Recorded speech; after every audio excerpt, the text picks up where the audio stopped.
Hi, today I'll show you 3 ways of making time-lapse videos with a Canon camera.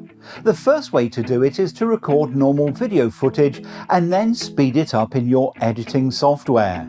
The second method is to use an intervalometer to make your camera take lots of shots that are then processed and combined to become the individual frames in your time-lapse video.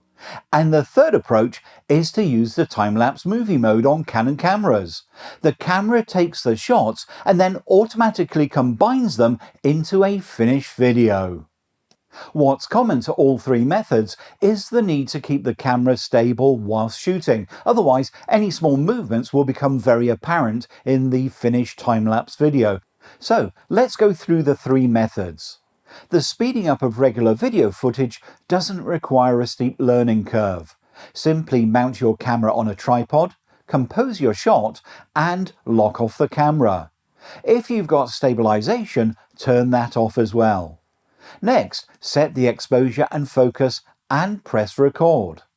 You can use this method whether you're using a camera, camcorder, or even a mobile phone.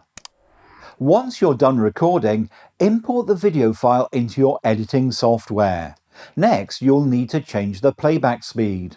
The way that you do this will depend on the software that you're using, but in Adobe Premiere Pro, you could click on the clip in the menu bar and then choose Speed-Duration and make the speed change you want. Finally, go ahead and export the video. The second method is to use a camera that's capable of working with an intervalometer to capture a sequence of images at a regular interval. The intervalometer can be an external remote or one that's built into your camera. You'll need to enter the interval, that's how often you want the images to be taken, which could be something like 10 seconds. Next, decide how many images you want your camera to take. Remember that on playback, depending on your video system, you'll need either 25 or 30 images for every second of finished video. So for 10 seconds of video, you'll need 250 or 300 images. As with the first method, you'll have to compose your shot, set the exposure and focus, and then start the camera recording those images. Once you're done capturing your images, you'll need to import them into a software package like Lightroom to make any necessary adjustments to every still. Then export them as an image sequence, which can be imported into software like Photoshop or Premiere Pro to create the finished video. As you can appreciate, all this post-processing can take a long time. However, this is the classic way that most pros use, since it provides the maximum control over the look of the finished time-lapse. The third method is to use your camera's ability to create finished time-lapse videos, assuming of course it has one. On Canon cameras, you need to look for time-lapse movie mode. Arguably, this is the quickest and easiest method of making time-lapse videos, because the whole process automatically happens in the camera for you.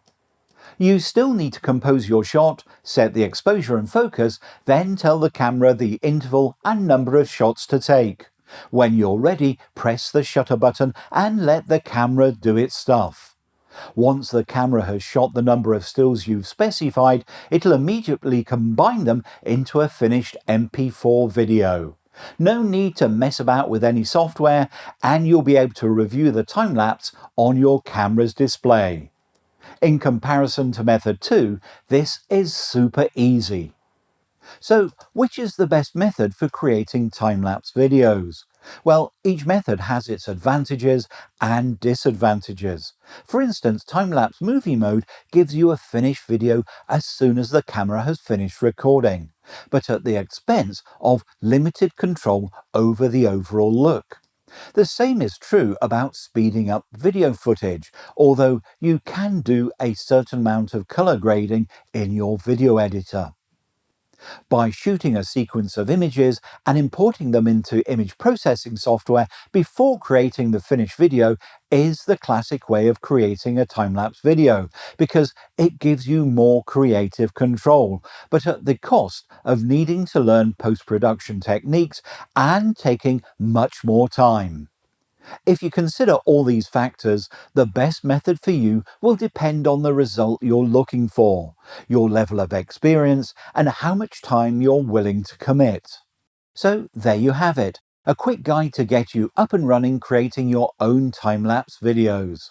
I hope you found this helpful and that it's inspired you to try this fascinating area of video production. Remember to experiment with different intervals, number of shots, and the exposure. Don't be afraid to get creative, whether it's capturing a beautiful sunset or showcasing how a crowd behaves at an event. The possibilities are endless.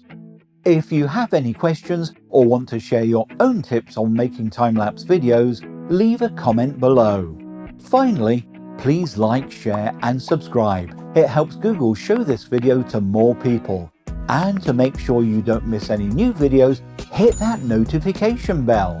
Finally, you can find in-depth articles on my website, DIYvideostudio.com. I'll put a link down in the description.